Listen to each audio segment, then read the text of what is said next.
InFocus continues to air on our 22 News Plus app, and host Patrick Berry joins me in studio now. Patrick, what do you have planned for us this week? I've also got two interviews airing right here on 22 News on Sunday, this coming Sunday the 14th from 12 noon to 1 p.m. One of them is with a researcher that dug into the middle class, whether the middle class is growing, whether it's shrinking, what the incomes are required nowadays to consider yourself middle class. You'd be very surprised at how those incomes are rising.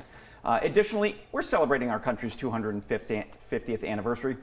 So a historian and author from UMass wrote a book about probably our country's most famous upholsterer, Betsy Ross, and her role in creating the flag. So we'll dig in a little bit more about Betsy Ross. Speaking of history in our country's 250th, a historian comes and talks about the days and weeks leading up to July 4th, 1776, and then the 13 years later until our Constitution gets signed. So there's a lot of activity here in our country during that period of time.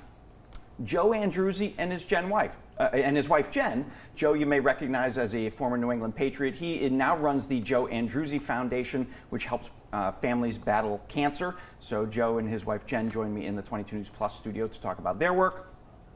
The Wisteria Hearst Museum in Holyoke. A lot of people don't know about it, but their executive director sat down with me, talked a little bit about the museum. But the most fascinating fact is the building wasn't originally on that site. It was up in Florence, Mass. So they moved it down to Holyoke more than 100 years ago. And then also, living in our midst here in Western Mass is an official movie critic, a Hollywood movie critic. You may have seen him on Mass Appeal. That's where I got to know him. But he came into the studio to talk about what it's like to be a movie critic. So that and so much more on the 22 News Plus app, where you can watch my show right here on 22 News this coming Sunday from noon to 1 p.m. But if you haven't downloaded that app, go do it now. Go to your Apple TV, your Fire TV, or your Roku device and search 22 News Plus.